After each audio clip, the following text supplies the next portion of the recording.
পূজনীয় মহারাজকে প্রণাম জানিয়ে আজকের স্বাধ্যায় আরম্ভ করছি। আমরা পড়ছি মহারাজ স্বামী সোমেশ্বরানন্দজির লেখা বই ধর্ম, কুসংস্কার ও লোকাচার। আমরা পড়ছি ৫৭ পাতা থেকে।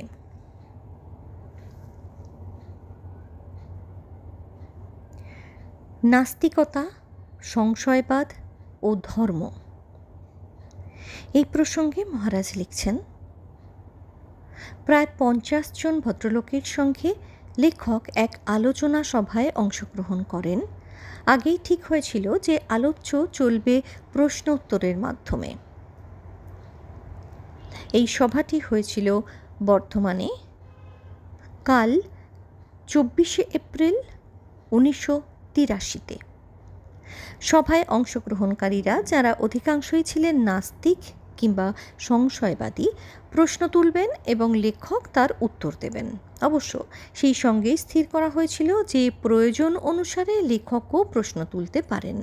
নিচে প্রশ্ন হিসাবে আলোচনাকারীদের প্রশ্ন এবং উত্তর হিসাবে লেখকের বক্তব্য লিপিবদ্ধ করা হয়েছে। লেখককে আমন্ত্রণ জানিয়ে এবং সবার শেষে ধন্যবাদ জানিয়ে উদ্যোক্তারা যে বক্তব্য রাখেন তা বাদ দিয়ে শুধু মূল প্রশ্ন উত্তর অংশটুকুই উপস্থাপিত করা হলো। প্রশ্ন: ধর্ম দাঁড়িয়ে আছে বিশ্বাসের ওপর, কিন্তু আমরা নাস্তিক, ভগবানে বিশ্বাস করি না। আরেকটি প্রশ্ন: না, সবাই নাস্তিক নয়, আমাদের মধ্যে বেশ কয়েকজন আছেন যারা সংশয়বাদী, স্কেপটিক। সুতরাং প্রশ্নটি ঠিক করে করা উচিত। ভগবান একটি বিশ্বাস মাত্র, কিন্তু কোনো বিশ্বাসে আমাদের আস্থা নেই। আলোচনার উদ্দেশ্য সত্যকে নির্ধারণ করা। বিশ্বাসকে প্রমাণ না করলে সত্যকে জানা যায় কি? উত্তর: কোনো প্রিজাম্পশন ছাড়া আলোচনা শুরু করা যায় কি না এটি নিয়ে দর্শনে অনেক তর্ক বিতর্ক রয়েছে। কিন্তু আমার প্রশ্ন, সাধারণ আস্তিকের মতন সাধারণ নাস্তিকও একজন বিশ্বাসী মাত্র নন কি? প্রথমজন বিশ্বাস করেন ভগবান আছেন, দ্বিতীয়জন বিশ্বাস করেন ভগবান নেই। দুজনের মধ্যে পার্থক্য কোথায়? দুজনেই অন্যের কথা শুনে বা পড়ে প্রভাবিত। অন্যের মতকেই তারা নিজের মত বলে স্থির করেছেন। প্রশ্ন: আমি প্রভাবিত নই। ভগবানের অস্তিত্বের যে প্রমাণ বা যুক্তিগুলি দেওয়া হয় সেগুলিকে আমি কেটে দিতে পারি। উত্তর: যদি পারেন তবে প্রমাণিত হচ্ছে ওই যুক্তিগুলি দুর্বল। কিন্তু কোনো কিছুর অনস্তিত্ব প্রমাণ করা কি কঠিন নয়? ফ্যালেসি অফ নন পারসেশন, এটা থেকে যেতে পারে যুক্তিতে। প্রশ্ন: কোনো কিছুর অনস্তিত্ব প্রমাণ করা যায় না। প্রশ্ন ২: লজিকের দিক থেকে অসুবিধে আছে। আচ্ছা বেশ, প্রশ্নটিকে একটু অন্যভাবে রাখি। ধর্ম অতিপ্রাকৃত সত্তায় বিশ্বাস করে, এটা কি যৌক্তিক? উত্তর: অতিপ্রাকৃতের অর্থ বুঝতে বোধহয় ভুল করছেন আপনারা। অতিপ্রাকৃত মানে মিরাকেল বা ম্যাজিক নয়। ধর্ম বলতে চায় আমরা যা দেখি, শুনি, ধরি সেটাই পূর্ণ সত্য নয়। আমরা সাধারণভাবে যাকে বাস্তব বলে মনে করি তার গভীরে গেলে এক অন্য সত্তার সন্ধান পাওয়া যায়, যেটা গভীরতর সত্য। এই গভীরতর সত্তাকে দৈনন্দিন জীবনে বা প্রাকৃত জগতে আমরা সরাসরি দেখি না। এই অর্থেই ধর্ম অতিপ্রাকৃতের কথা বলে। তা এ কথা তো বিজ্ঞানও বটে। ইলেকট্রন, প্রোটন, নিউট্রনকে আমরা দেখতে পাই গভীরে গেলেই। সাধারণ লোকের কাছে এই কণাগুলো অপ্রত্যক্ষ, ধরাছোঁয়ার বাইরে। প্রশ্ন: কিন্তু এগুলি জড়বাদী দর্শনে ধরা পড়ে। মানুষও জড়েরই একটা রূপ। উত্তর: আপনি যদি জড় বলতে এমন জিনিসকে বোঝান যাকে বিজ্ঞান ম্যাটার বলে, তবে জড়বাদ চূড়ান্ত ব্যাখ্যা দিতে পারে না। প্রশ্ন: না, আমি এর মধ্যে শক্তিকেও ধরছি। উত্তর: তাপ, আলো, শব্দ, বিদ্যুৎ, চৌম্বক শক্তিগুলিরও স্বাধীন ইচ্ছে নেই। এগুলিও নিয়ম মেনে চলে। মানুষের জীবন যে শক্তির পরিচয় দেয় তা এই প্রাকৃতিক শক্তি থেকে আলাদা। জীবন ও চিন্তা যদি নিয়ম মেনে চলতো, যদি একে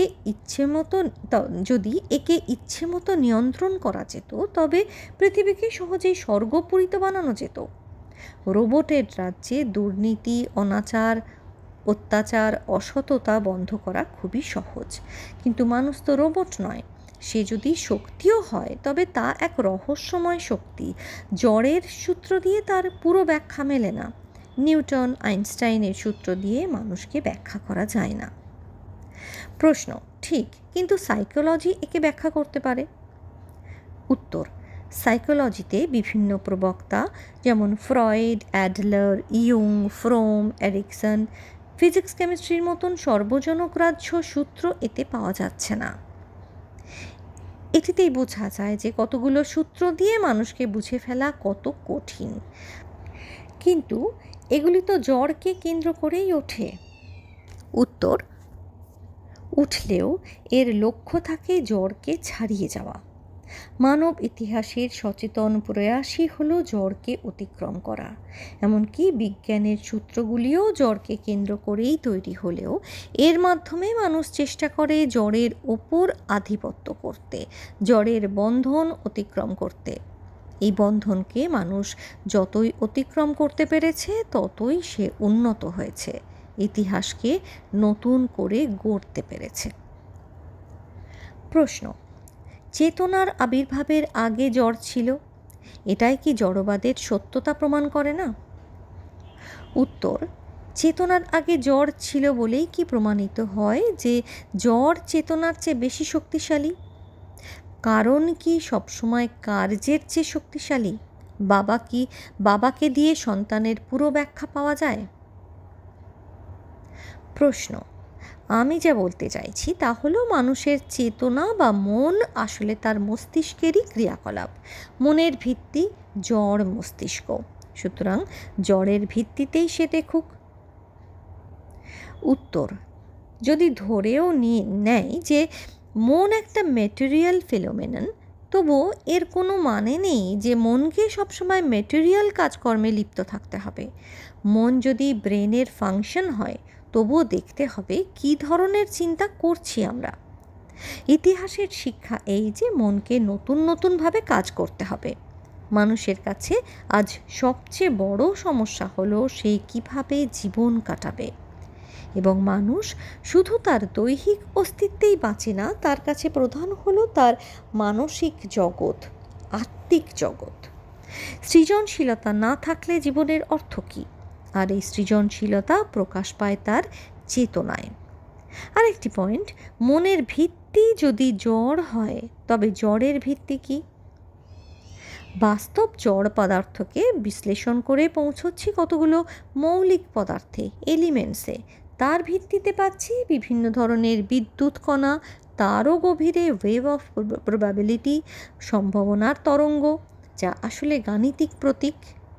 তাহলে শেষ পর্যন্ত কোথায় দাঁড়াচ্ছি আমরা? খাতা পেন্সিলে দাগ কাটা কিছু প্রতীকে। কিসের প্রতীক এগুলি তা কেউ জানে না। এমন এক সত্তা উঁকি মারছে পর্দার আড়াল থেকে, যা অভাবনীয়, যাকে সাধারণ জড় দিয়ে বোঝা যায় না। প্রশ্ন: জীবন ও চিন্তা জড়েরই পরিণতি, তাহলে জড়ের অতিরিক্ত কোনো বস্তুকে মানার দরকার কি?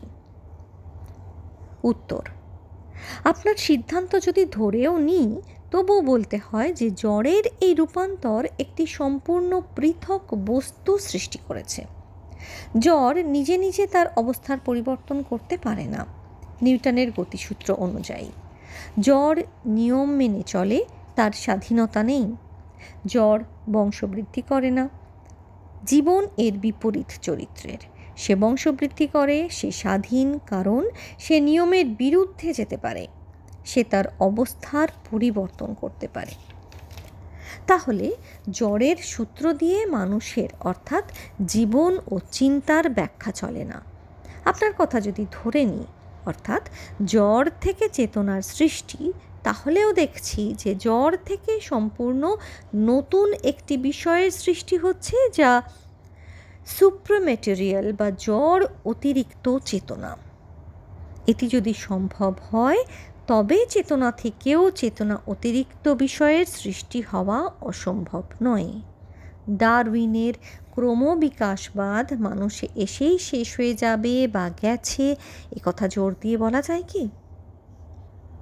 প্রশ্ন, মানছি, কিন্তু মনের মধ্যে যে স্বাধীন ইচ্ছে আছে সেটাও ব্রেনের ফাংশন। উত্তর, আমাদের শরীরে কতগুলো অংশ আছে, যেমন হাত, পা, চোখ, যেগুলিকে আমরা ইচ্ছে মতো নাড়াচাড়া করতে পারি, চালাতে পারি। আবার কতগুলো অংশ আছে যেগুলিকে এরকম করতে পারি না, যেমন হার্ট, প্যানক্রিয়াস ইত্যাদি। এখন আমার প্রশ্ন, ব্রেন কোন ধরনের অংশ? প্রশ্ন, এটি নিরর্থক প্রশ্ন, কারণ ব্রেনের ফাংশনকে কেন্দ্র করেই শরীরের একটি অংশকে ইচ্ছাধীন বা স্বয়ংক্রিয় বলি। উত্তর, আপনি বলছেন প্যানক্রিয়াস স্বয়ংক্রিয়, কারণ এটি থেকে যে তরল পদার্থ বেরোয় সেটি আমার ইচ্ছানুসারে বেরোয় না। এখন ধরা যাক যে প্যানক্রিয়াস থেকে যেমন জুস বেরিয়ে আসে, ব্রেন থেকে তেমনি চিন্তা বেরিয়ে আসে। কিন্তু আমি দেখছি যে এই চিন্তা বেরিয়ে আসা বা থামানো আমি ইচ্ছে অনুসারে করতে পারি। তাহলে ব্রেন এক ধরনের ইচ্ছাধীন অংশই হলো। আমার হাতকে যেমন আমি ইচ্ছা অনুযায়ী ব্যবহার করতে পারি, আমার ব্রেনকেও সেরকম ব্যবহার করতে পারি, চিন্তাকে বাড়িয়ে বা কমিয়ে বা চিন্তার রূপ একটা থেকে অন্যটাকে বদলিয়ে। তাহলে কি ব্রেনের মধ্যেই আরেকটি সত্তা আছে যা ব্রেনকে নির্দেশ দেয়? বর্তমানে কয়েকজন বৈজ্ঞানিক তো একথা বলেছেন যে মানুষের মধ্যে ইনট্যাঞ্জিবল সামথিং, অর্থাৎ অধরা কোনো কিছু রয়েছে যেটা না হলে ব্যাখ্যা করা যায় না। প্রশ্ন, তাহলেও কি এর ভিত্তি জড়ই হলো না? প্রশ্ন 2, মিহির তুই একই প্রশ্ন তুলছিস। স্বামীজি এদের বক্তব্য হলো, চেতনা যেহেতু জড়েরই পরিণতি, সেহেতু জড়ের ভিত্তিতেই প্রশ্নের উত্তর খুঁজতে হবে। আর আপনার বক্তব্য আমার মনে হয় চেতনার সমস্যায় সমাধান খুঁজতে হবে অন্য কোথাও, তাই কি? উত্তর, অন্য কোথাও বলতে স্বর্গে বা নরকে নয়, চেতনাতেই। এবং মিহিরবাবুর সঙ্গে ধর্মের এটাই পার্থক্য। প্রশ্ন, বিষয়টিকে একটু ব্যাখ্যা করে যদি বলেন ভালো হয়। উত্তর, ধরুন রামবাবু ব্যর্থতার ক্লান্তিতে ভেঙে পড়েছেন, কোনো কাজেই তেমন উৎসাহ পাচ্ছেন না। শ্যামবাবু তখন তাকে অ্যামফেটামিন খেতে দিলেন। তা খেয়ে রামবাবু দ্বিগুণ উৎসাহে কাজ করতে শুরু করলেন। আবার কোনো ব্যাপারে তিনি ভীষণ দুশ্চিন্তাগ্রস্ত হয়ে পড়লে শ্যামবাবু তাকে হেরোইন খাওয়ালেন এবং তাতে রামবাবুর মন শান্ত হয়ে গেল। এই যে সাইকো অ্যাক্টিভ ওষুধ, এগুলো শ্যামবাবু তাকে খেতে দিলেন কেন? শ্যামবাবুর ধারণা, ব্যর্থতার ক্লান্তি ও হতাশা যেহেতু মনেরই অসুখ এবং মনের ভিত্তি মস্তিষ্ক, অতএব মস্তিষ্কের কোনো অংশকে বেশি ক্রিয়াশীল বা অক্রিয় করে দিলেই সমস্যার সমাধান হবে। এতে কিছু ফল পাওয়া গেল ঠিকই, কিন্তু পরিণতি হলো আরও খারাপ। অ্যামফেটামিনের রেশ মিলিয়ে যেতেই রামবাবু পড়ে গেলেন। অনেকক্ষণ ধরে নিস্তেজ হয়ে শুয়ে রইলেন, বীভৎস স্বপ্ন দেখতে শুরু করলেন। আসলে সমস্যাটা কী ছিল? শ্যামবাবু জ্বরের ভিত্তিতে সমাধান খুঁজতে গিয়েছিলেন। ব্যর্থতা বা দুশ্চিন্তায় মনের অবসাদ বা অস্থিরতা আসে ভুল জীবন দর্শন থেকে। রামবাবু ভুল দৃষ্টিভঙ্গির জন্য ভেবেছিলেন যে তিনি সব কাজেই সফল হবেন, সব কিছুই তার মনোমতো চলবে, কিন্তু যুক্তিযুক্ত সবাই ব্যবহার করবে। সমস্যাটা যখন চেতনার, তখন চেতনাতেই এর সমাধান খুঁজতে হবে, জড় মস্তিষ্কে নয়। রামবাবুর অস্বাভাবিকতার কারণ তার চেতনার ভুল পথে গতি, ব্রেন কিন্তু তার ঠিকই ছিল। বহু মানসিক রোগেরই মস্তিষ্ক ঠিক থাকে, কিন্তু মনে গণ্ডগোল দেখা দেয়। সুতরাং মন আর মস্তিষ্ক সমার্থক নয়। প্রশ্ন, ক্ষমা করবেন স্বামীজি, আমি একই প্রশ্ন তুলব। মিহিরবাবু ও শ্যামল বিজ্ঞানের দিক থেকে প্রশ্ন তুলেছিল, কিন্তু আমি আর্টসের অধ্যাপক। ছাত্র জীবনে দর্শন আমার অন্যতম বিষয় ছিল। বিজ্ঞানের বিষয়ে আমি বিশেষ বুঝি না। তাই প্রশ্নটা হয়তো রিপিটেশনের মতোই শোনাবে, তবুও জিজ্ঞেস করি, চিন্তার অতিরিক্ত কিছু একটাকে স্বীকার করছেন কেন বা করেছেন কেন? আমি যদি বলি কতগুলো পরস্পর বিচ্ছিন্ন পরিবর্তনশীল অবস্থা একত্র হয়েই মনের বোধ, লজ অফ অ্যাসোসিয়েশন, এই দিয়েই এই বিচ্ছিন্ন অবস্থাগুলির ঐক্য সাধিত হয়। এই ঐক্যের জন্য আলাদা কোনো কিছুকে মানার দরকার কি? উত্তর, এ তো ফিলোসফির প্রশ্ন। বিচ্ছিন্ন সত্তাগুলোর মধ্যে কোনো না কোনো ধরনের ঐক্য না থাকলে লজ অফ অ্যাসোসিয়েশন কাজ করে কি? না, করে না। সুতরাং একটা বেসিক ঐক্য বা কমন উৎস স্বীকার করতেই হয়, নতুবা বিচ্ছিন্ন অনুভবগুলি ঐক্যবদ্ধ হয়ে কোনো জ্ঞানের সৃষ্টি করতে পারত না, এমনকি মানুষের আইডেন্টিটি বোধও থাকতো না। আমি কখনো সুখী, কখনো দুঃখী, কখনো বন্ধু, কখনো অধ্যাপক, কিন্তু এই অবস্থাগুলি সত্ত্বেও নিজের একটা অখণ্ড সত্তা অনুভব করি এবং সেই সঙ্গে 7 দিন পরে দেখেও আপনাকে চিনতে পারছি। তাছাড়া আমার মনের অসংখ্য বিচ্ছিন্ন ভাবগুলিকেও তো আমি দেখছি, অনুভব করছি। সুতরাং একটা ঐক্য সূত্র দরকার। চিন্তাগুলি বুদ্ধির ঐক্য বিধায়ক আকারে আকারিত হলেই তো জ্ঞান হয়, তাই না? এই যে ঐক্য সূত্র বা ঐক্য বিধায়ক, এটি বিভিন্ন বিচ্ছিন্ন চিন্তার অতিরিক্ত কিছু একটা হবেই।